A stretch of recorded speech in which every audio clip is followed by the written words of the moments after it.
AP నీటిపారుదల శాఖ మంత్రి మేము బనకచెర్ల కట్టి తిరుగుతామనేసి మన ఢిల్లీలో జరిగిన ముఖ్యమంత్రుల సమావేశంలో ఈ విషయాన్ని చంద్రబాబు కూడా చాలా క్లియర్గా చెప్పిండు కదా. ఇది అందరికీ తెలిసిన విషయం. 2 రోజుల నుంచి మొత్తం బనకచెర్ల తెలంగాణలో ఉన్న కాంగ్రెస్ పార్టీ లీడర్లకు ఇప్పుడు మెలకొచ్చింది. నిద్రలేసిరిగా పండ్లు తోమి జర కాఫీలు గీఫీలు తాగి జర కద్దరు సొక్కాలు వంటికేసి ఇప్పుడు మాట్లాడుతున్నారు. ఏంటంటే ఏపీ మంత్రి నిమ్మల రామానాయుడు మొదటిసారి మంత్రి అయ్యిండు కాబట్టి ఏం మాట్లాడాలో తెలియక అలా మాట్లాడిండంట.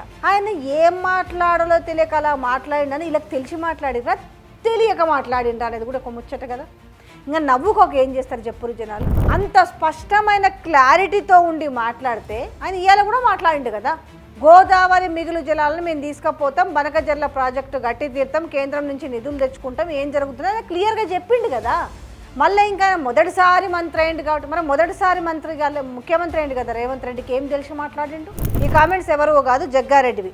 చంద్రబాబు నాయుడు ఆలోచన ఉన్నోళ్ళని మంత్రిగా పెట్టుకోవాలంటున్నారు. ఇక్కడ కూడా ఏం చేయాలి తెలుసు, తెలంగాణలో కూడా ఇప్పుడు జగ్గారెడ్డి ఇక్కడ ఉన్న వాళ్ళకి సలహా ఇవ్వాలి. ఇప్పుడు రాహుల్ గాంధీకి సోనియా గాంధీకి ఒక సలహా ఇవ్వాలి. జర తెలిసిన ముఖ్యమంత్రి చేయరా నాయన.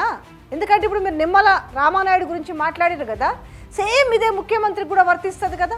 ఏదో తెలియక మొత్తం చిల్లరమల్లరగా మాట్లాడుతుర్రు, జర తెలిసిన పెట్టుర్రా అబ్బాయి అనేసి ఒక రిక్వెస్ట్ లెటర్ పంపండి. కనీసం అప్పుడన్నా తెలంగాణ ప్రజల బతుకులు బాగుపడతాయేమో.